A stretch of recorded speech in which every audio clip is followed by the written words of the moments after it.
Los que violaron los convenios de Ginebra en Guantánamo están libres, mientras el hombre que ayudó a exponer sus crímenes languidece en la cárcel. Por Vijay Prasad. Hace 20 años, el 11 de enero de 2002, el gobierno de Estados Unidos llevó a su prisión militar en la bahía de Guantánamo a sus primeros detenidos secuestrados durante la llamada Guerra contra el Terror. El secretario de Defensa estadounidense Donald Rumsfeld dijo: "Planeamos, en su mayor parte, tratarlos de forma razonablemente consistente con los convenios de Ginebra en su mayor parte". Casi inmediatamente comenzó a aparecer evidencia, incluso del Comité Internacional de la Cruz Roja, de se estaba violando los convenios de Ginebra y muchos de los prisioneros estaban siendo torturados. Para diciembre de 2002, los medios de comunicación estadounidenses comenzaron a informar que muchos de los detenidos en Guantánamo probablemente no eran terroristas. Casi 780 detenidos conocidos han sido encerrados en la prisión en estas 2 décadas. Actualmente, 39 hombres permanecen allí, la mayoría de los cuales nunca ha sido acusado, menos juzgado. Aunque el presidente de Estados Unidos, Joe Biden, ha dicho que quiere cerrar el campo de detención, de hecho ha autorizado planes para ampliarlo. El gobierno de Biden está gastando $4 millones para construir una nueva corte secreta en sus instalaciones, cerrada al público. Todavía está por verse si los prisioneros restantes serán enjuiciados y se decidirá sobre sus destinos.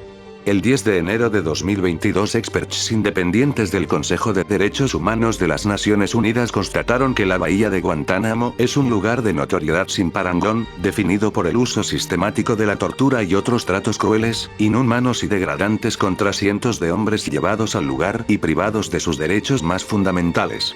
Uno de estos hombres, Sami Alaj, fue recogido por tropas pakistaníes en la frontera entre Afganistán y Pakistán el 15 de diciembre de 2001 y entregado a Estados Unidos el 6 de enero de 2002. Luego Alaj fue transferido a Guantánamo el 14 de junio de 2002, donde permaneció hasta que lo liberaron en Doha, Qatar, el 31 de mayo de 2008. El gobierno estadounidense acusó a Alaj de ser miembro de Al-Qaeda, así como de formar parte de la dirección tanto de los talibanes como de los hermanos musulmanes.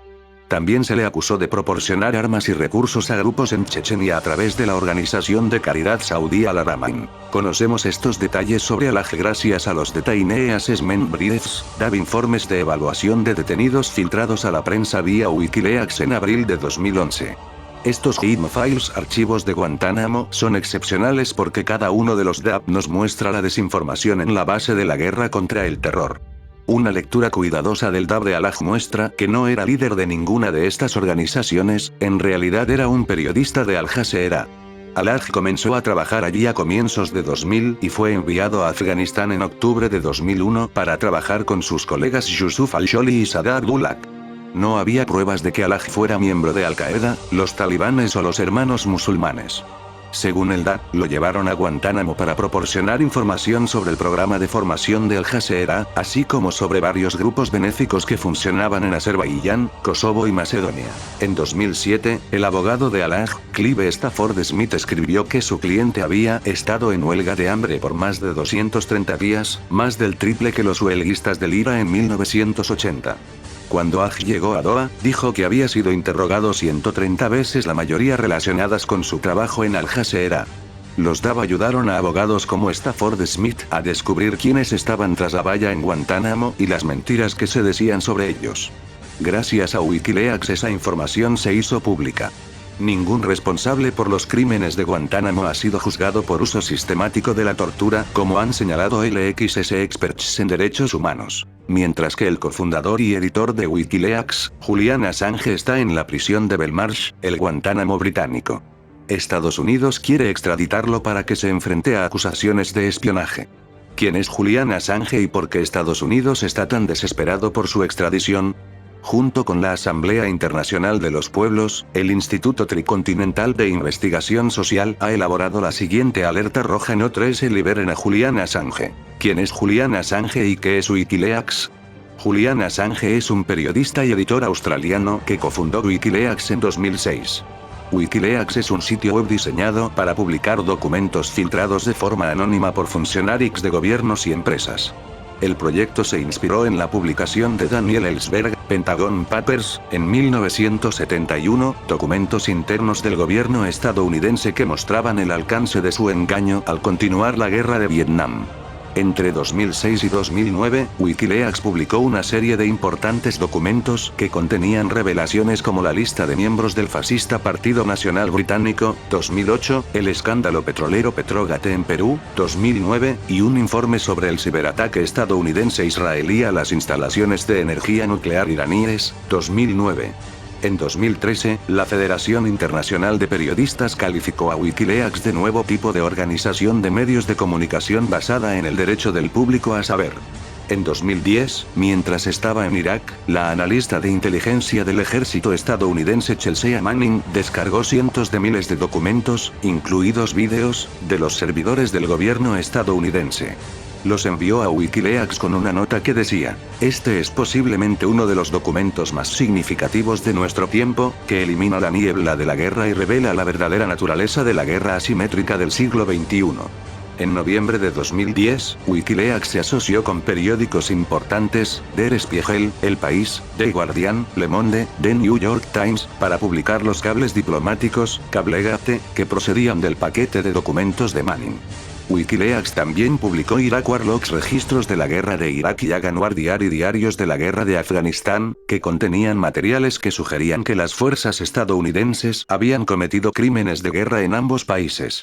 Entre estos documentos había un video clasificado de 2007 que mostraba a militares estadounidenses matando a civiles, entre ellos empleados de la organización de noticias Reuters. Este video, publicado por Wikileaks como Collateral Murder, asesinato colateral, tuvo un enorme impacto en la opinión pública sobre la naturaleza de la guerra estadounidense. En noviembre de 2010, el fiscal general de Estados Unidos, Eric Holder, declaró que su oficina había abierto una investigación penal activa y en curso contra Wikileaks. ¿Por qué Julian Assange está en la prisión de Belmarsh, Londres, Reino Unido?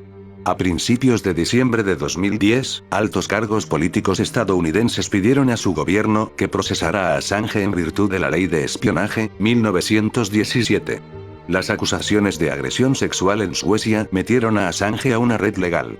Aunque estaba dispuesto a regresar a Suecia para hacer frente a las acusaciones, quería un compromiso de que Suecia no lo extraditaría a Estados Unidos, donde se enfrentaba a cadena perpetua por posibles cargos de espionaje. Suecia, en estrecho contacto con Estados Unidos, se negó a ofrecer este compromiso. En 2012, Assange recibió asilo en la Embajada de Ecuador en Londres. En abril de 2019, el gobierno de Ecuador, a cambio de lo que consideraba un acuerdo favorable con el Fondo Monetario Internacional, entregó a Assange a las autoridades británicas. Assange fue llevado a la prisión de Belmarsh para esperar las audiencias de extradición a Estados Unidos. Suecia ya había abandonado su investigación. El gobierno estadounidense acusó a Assange de 18 cargos relacionados con la obtención y publicación de documentos clasificados, lo que podría suponer una condena de hasta 175 años de prisión.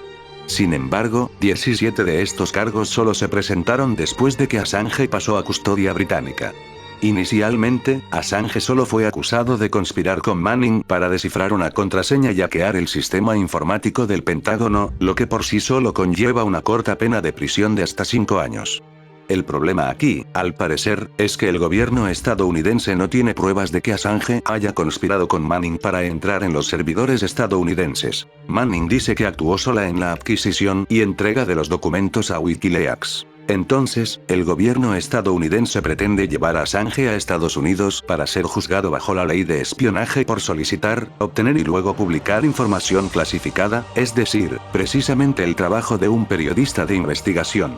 Por lo tanto, a Assange se lo persigue por hacer periodismo. ¿Qué pueden hacer para liberar a Julian Assange? Movilizarse. Salgan a la calle el 25 de febrero de 2022. Protesten ante las embajadas y consulados del Reino Unido y Estados Unidos. Exijan a estos gobiernos que respeten el derecho internacional y los derechos fundamentales de Julian Assange. Envíen una carta. Firmen esta carta redactada por la Asamblea Internacional de los Pueblos y envíenla a su embajada o consulado británico local diciéndoles que respeten sus responsabilidades legales. Participen. Sigan a la Asamblea Internacional de los Pueblos en las redes sociales para saber más sobre el caso de Assange y sus contribuciones a la lucha antiimperialista actual. Compartan nuestros materiales con sus comunidades y movimientos. Ayúdenos a correr la voz sobre por qué liberen a Assange ya. Regístrense en línea para participar en el Tribunal de Belmarsh para liberar a Julian Assange. En 2020, Roger Waters habló en una manifestación a favor de Julian Assange en Londres. En sus observaciones finales, compartió una historia sobre su madre. Cuando era una joven maestra suplente en el norte de Inglaterra, antes de la guerra, vio a LXS hijos de LXS trabajadores de las fábricas, caminando descalzos en la nieve camino a la escuela en lo peor del invierno. En ese momento, la luz de mi madre se encendió y permaneció encendida, ardiendo con fuerza durante el resto de su vida. Un día, cuando tenía 13 o 14 años, me dijo: a medida que vayas avanzando en la vida, Roger, te vas a encontrar con momentos y preguntas difíciles sobre las que tendrás que reflexionar. No siempre será fácil, así que este es mi consejo para esos momentos. Busca la verdad, examina la cuestión desde todos los ángulos, escucha otras opiniones por supuesto, intenta ser objetivo. Cuando llegues al final de tus deliberaciones, el trabajo duro habrá terminado. Ahora viene la parte fácil. Haz lo correcto. Hagan lo correcto. Liberen a Julian Assange y cierren Guantánamo. Eso es todo amigos, compartan los vídeos y suscríbanse en el canal. Somos anónimos. Somos legión. Nosotros no perdonamos. No olvidamos. Espéranos.